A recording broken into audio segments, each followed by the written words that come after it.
केतु अमृत पान कर चुका है। केतु के अंदर हृदय ग्रंथि में नाभि मंडल में अमृत है। तब जब सूर्य और केतु इकट्ठे होंगे, नो डाउट जातक जो बोलेगा सच बोलेगा।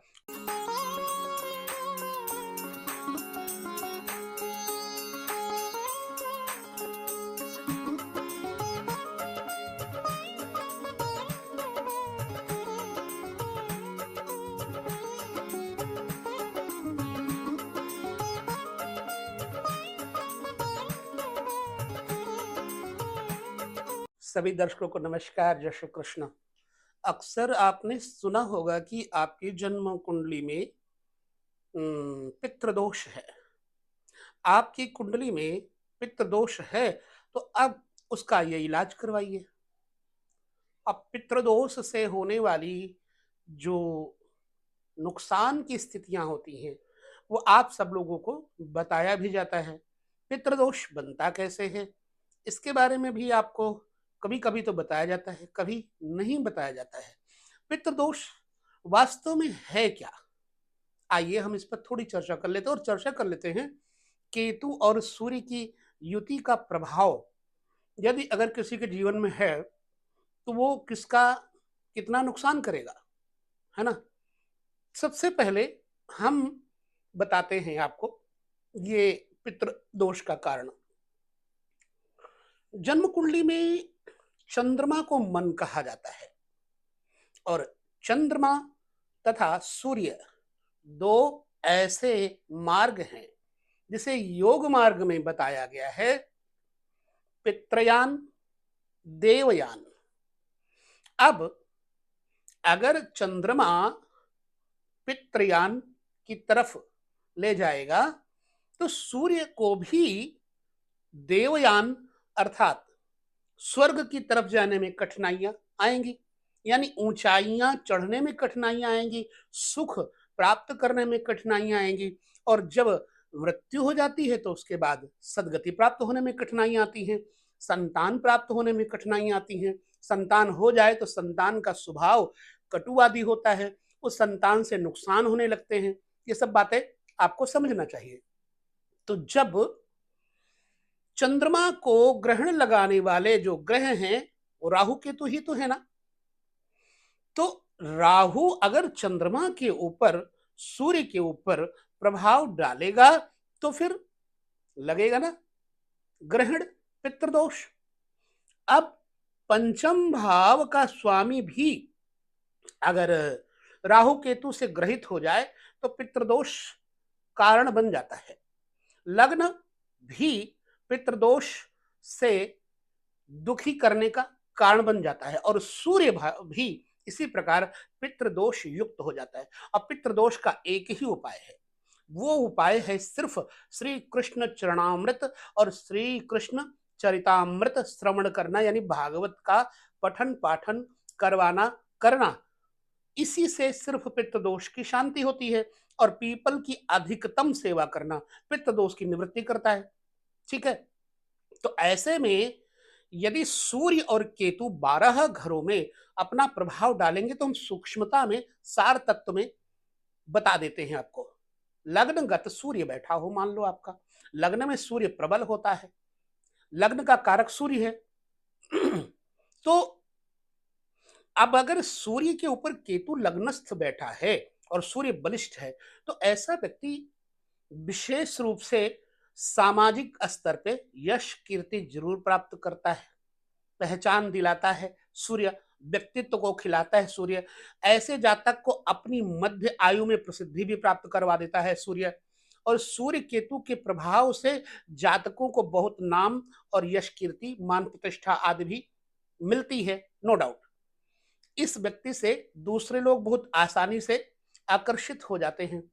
अब यह व्यक्ति आक्रामक भी तो होता है, सूर्य पर अगर केतु होगा तो आक्रामक हो जाएगा। केतु और मंगल दोनों एक जैसे हैं और सूर्य मंगल मित्र हैं, लिहाजा जब सूर्य के ऊपर मंगल की तरह का प्रभाव केतु का होगा तो जातक के अंदर आक्रामकता आ जाएगी। केतु अमृत पान कर चुका है, केतु के अंदर हृदय ग्रंथि में नाभि मंडल में अमृत है। तब जब सूर्य और केतु इकट्ठे होंगे, नो डाउट जातक जो बोलेगा सच बोलेगा, और जातक के मुख से निकली हुई बातें भी सच होंगी। जातक प्रायः ज्योतिषी बन जाते हैं, ये भी देखा होगा आपने। तो सूर्य और केतु आपको इंट्यूशन भी देते हैं, लेकिन आयु के प्रथम भाग में जातक को सिर पीड़ा, सिर में चोट भी देते हैं और पिता के साथ मनमुटाव भी देते हैं। पैतृक अवस्थाओं के साथ सूर्य और केतु एक जगह होना पितृदोष का कारक बनेगा ही बनेगा। ऐसी अवस्था में आपको गले में स्वास्तिक धारण करके सदैव रखना चाहिए और गणेश मंत्र, बीज मंत्र का जप करते रहना चाहिए। इसलिए सूर्य केतु इकट्ठे हों तो गणेश जी की उपासना दूर्वा दल के साथ करते रहना चाहिए। दूसरे घर में अगर सूर्य केतु होंगे, दूसरा घर है क्या? आपका परिवार, आपकी वाणी, आपका खान-पान, आपका संयम, एकाग्रता। यदि दूसरे घर में सूर्य और केतु इकट्ठे हो जाएं तो यहां जातक को शुभ परिणाम नहीं देंगे। दरअसल कोई ना कोई धन हानि, दैनिक समस्याएं जीवन में आती ही रहेंगी। परिवारजनों के साथ आपसी मनमुटाव, पिता पुत्र में मनमुटाव, वैवाहिक जीवन में भी प्रॉब्लम्स क्रिएट होती रहेंगी। क्यों? दूसरा घर चरित्र भी तो है। तो यदि सूर्य केतु दूसरे घर में होंगे तो चरित्र का नुकसान भी तो होगा, आपका मन भी तो इधर उधर भागेगा, चारित्रिक पतन भी तो होगा। इसलिए दूसरे घर में अगर सूर्य केतु बैठे हैं तो जातक के परिवार में अशांति का माहौल करेगा और जातक को अपने घर में रहकर लाभ नहीं मिलेगा। तीसरे घर में अगर सूर्य केतु होंगे तो भाई बहनों में आपसी कलह, मनमुटाव रहेगा। अब सूर्य और केतु युति अगर है तो छोटे भाई बहनों को नुकसान करेगा अथवा छोटे भाई बहन के साथ बनेगी नहीं। यहां से सूर्य और केतु, तीसरा घर संचार कौशल देता है, तो तीसरे भाव में सूर्य और केतु की युति से जातक धर्म या तीर्थ से संबंधित जोड़ाव जरूर रखता है, यात्राएं जरूर करता है। और मंगल वत केतु यहां पर जातक को भुजाओं में बल प्रदान करेगा। थोड़ा जातक में गुस्सा और समाज को जोड़ने के लिए कुछ जबरदस्तियां प्रयोग करनी पड़ती है। मतलब ये व्यक्ति जबरदस्त समाज को जोड़ने के लिए दबंग टाइप का होता है, लेकिन पिता पुत्र में बनेगी नहीं, भाई बहन से बनेगी नहीं। मित्रों से ठीक है। और कभी कभी तीसरे घर में बैठा हुआ सूर्य केतु जातक को गंदे मित्र दे देता है, आचारहीन मित्र दे देता है, जिससे जातक में कुछ बुराइयां आने लगती हैं। इसलिए इनको हमेशा अच्छी सोसाइटी ज्वाइन करना चाहिए। चौथे घर में सूर्य केतु चौथा घर सूर्य केतु के होने से क्या नुकसान, क्या फायदा होगा? चौथा घर मां का है। केतु और सूर्य युति अगर चौथे घर में है तो यहाँ पर आध्यात्मिक तौर से यहाँ सूर्य केतु की युति शुभ मानी जाती है, लेकिन भौतिकवाद की दृष्टि से यहाँ अच्छी नहीं मानी जाती। लिहाजा ऐसा व्यक्ति आध्यात्मिक तो होगा लेकिन भौतिक सुख साधन में उसको जीवन में कमियां जरूर प्राप्त होंगी। और इस व्यक्ति का जो परिवार है वो बहुत आनंद से रहता है, मतलब विलासिता की समग्र वस्तुएं परिवार के पास रहेंगी। कुंडली में चौथे भाव के अंतर्गत सूर्य और केतु की युति से जातक को मां पक्ष से अधिक प्रेम, स्नेह नहीं मिलता। प्रायः ये घर से बाहर ही रहेगा, अपने परिवार में, अपने घर में नहीं रह पाएगा, जन्मभूमि से दूर ही रहना पड़ सकता है। कई बार जो है ना सूर्य केतु इकट्ठे हों तो जमीनी बंटवारा विवाद का कारण बन जाता है। ये रहा चौथे घर में सूर्य का फलादेश। आपकी जन्म कुंडली में कैसा है ये जरूर बताएं। पंचम भाव संतान पक्ष को लेकर के विशेष रूप से जाना जाता है। विद्या, आंतरिक विद्या, शक्तियों का केंद्र, पंचम भाव देव स्थल है।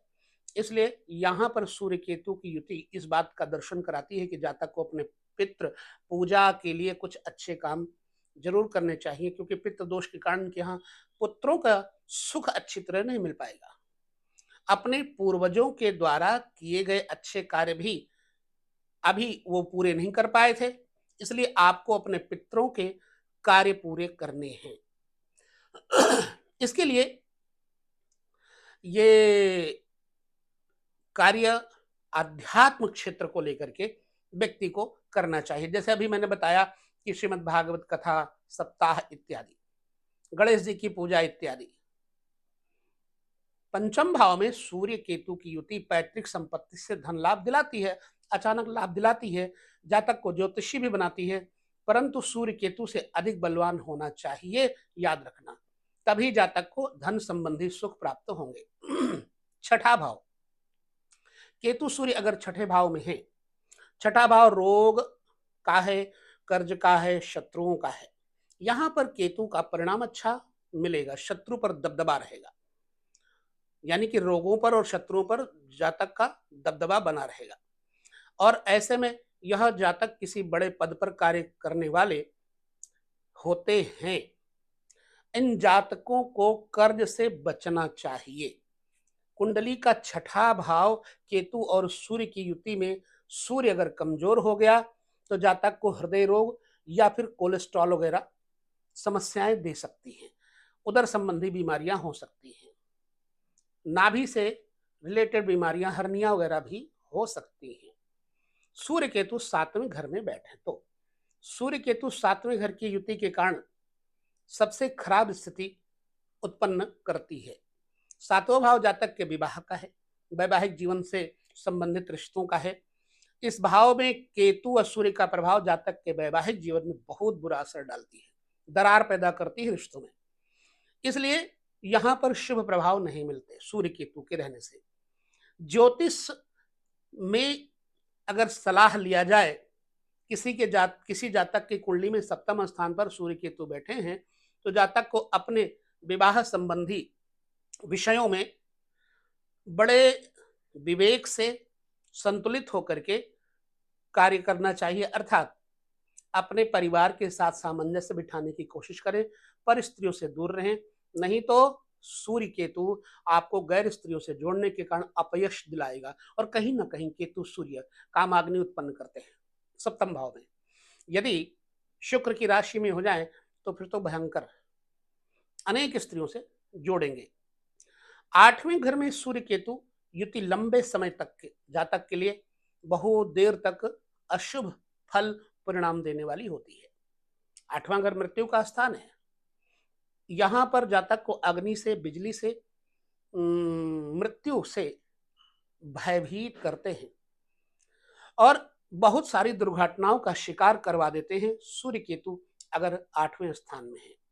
यह स्थान विरासत में मिली संपत्ति का विचार करवाती है और यहां पर जातक को अपने वैवाहिक जीवन के बाद विरासत में मिली हुई संपत्ति के बंटवारे में शून्यता दे देता है।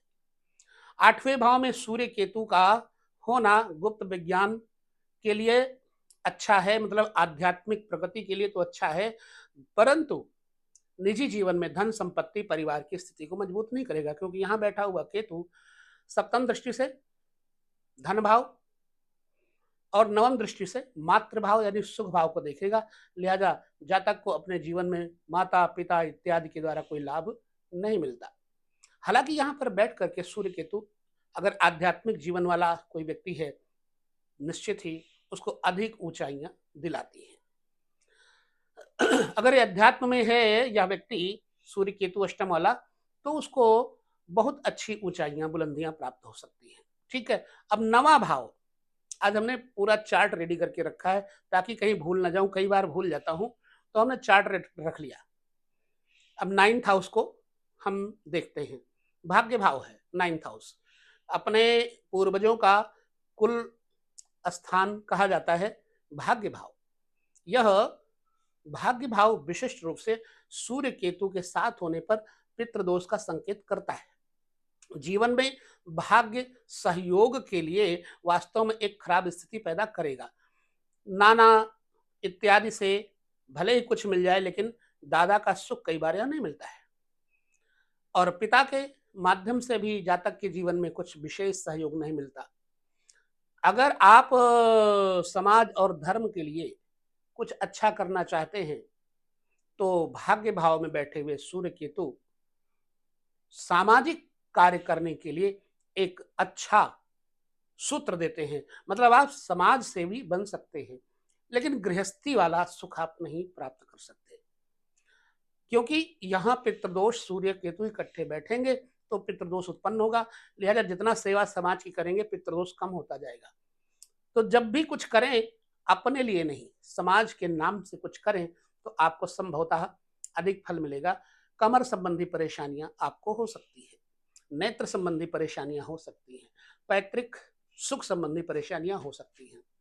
दसम भाव में अगर सूर्य केतु बैठा है तो दसम भाव परिवार के अलावा पिता का है। दसम भाव जातक को सुनिश्चित ही व्यापार की ऊंचाइयां प्रदान करने वाला है। केतु सूर्य यहां अगर बैठा है तो करियर में, आपके बिजनेस करियर में, सर्विस करियर में बहुत सारी बाधाएं प्राप्त हो सकती हैं, सामने खड़ी हो सकती हैं। और हालांकि ऐसे लोग तंत्र कार्यों में, तांत्रिक कार्यों में, विद्युतीय कार्यों में सफल हो सकते हैं, आईटी सेक्टर में सफल हो सकते हैं, डॉक्टरी पेशे में सफल हो सकते हैं, वैद्यकीय कार्यों में सफल हो सकते हैं।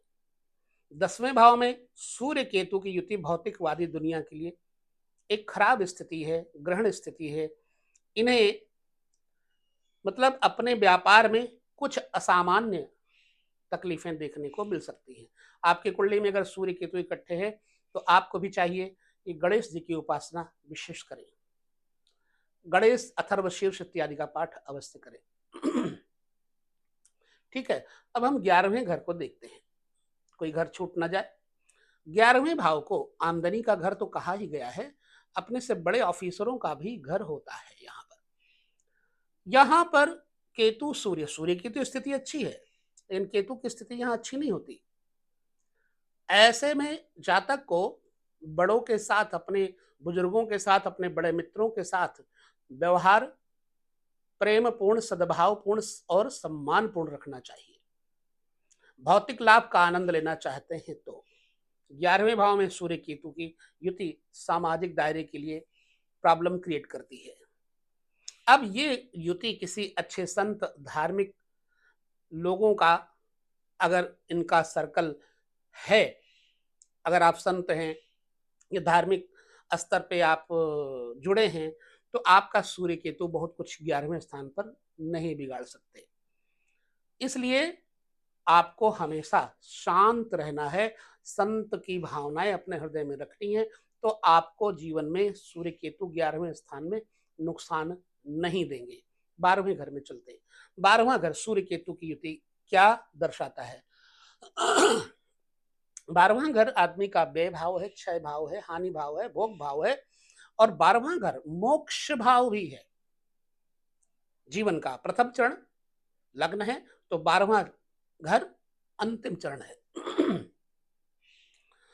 मोक्ष के लिए स्थान अच्छा है और आत्मविश्वास में बाधा जरूर उत्पन्न होगी। 12वें घर में सूर्य होने के साथ साथ विदेशों से इस व्यक्ति को अच्छा लाभ मिल सकता है। इस व्यक्ति को आध्यात्मिक क्षेत्र में जाना है, मदिरा इत्यादि से बचे, और नहीं तो जीवन में जो विषय सुख है इसे नहीं मिलेगा, यानी भोग सुख, काम सुख एवं शयन सुख नहीं मिलेगा। विदेश में जाकर रहने से इस व्यक्ति को तरक्की मिलती है, स्वदेश में नहीं, परंतु बड़ी कठिनाइयों से जूझना पड़ता है निश्चित ही। केतु और सूर्य 12वें भाव में अगर युति है तो यहां पर जातक को अप्राकृतिक लाभ अचानक मिल सकता है, और इस व्यक्ति को जासूसी कार्यों में भी बहुत रुचि होती है। सीबीआई वगैरह से जुड़ सकते हैं, आईबी वगैरह से जुड़ सकते हैं, डॉक्टरी पैसे, जेल खाने, पुलिस डिपार्टमेंट, इन क्षेत्रों से ऐसे आप जुड़ सकते हैं, सर्जन वगैरह हो सकते हैं। तो सूर्य केतु की स्थिति को ज्योतिष में सूर्य केतु की युति मैं कहूंगा बहुत अच्छी तो नहीं है, और सामाजिक स्तर से आपको इसका बहुत बड़ा अच्छा फल नहीं मिलता। तो कुंडली में अगर 7वें और 8वें भाव में सूर्य केतु की स्थिति है तो अच्छा ज्ञान जरूर दे सकता है, लेकिन वैवाहिक जीवन संबंधित सुख प्रदान नहीं करता।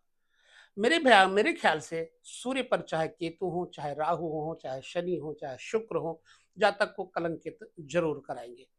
तो सातवें घर में रह करके जातक को सदैव पर स्त्रियों से बचकर रहना चाहिए, अपने चरित्र को सुधार कर रखना चाहिए, अन्यथा जातक को कलंक अवश्य ही मिलता है। ये रहा आज के वीडियो का प्रसंग। तो मैंने सूर्य से और उससे संबंधित 9 ग्रहों का 12 घर तक यह संदर्भ आपको वीडियो में दिया। अगले संदर्भ में सूर्य के बाद चंद्रमा आते हैं, तो चंद्रमा से संबंधित ग्रहों की संयुति युति 12 घरों तक क्या फलादेश देगी, आपके सामने वीडियो आएंगे। बस यहाँ इतना ही कह के लेते हैं विदा। अगले वीडियो में मिलेंगे, तब तक नमस्कार, जय श्री कृष्ण।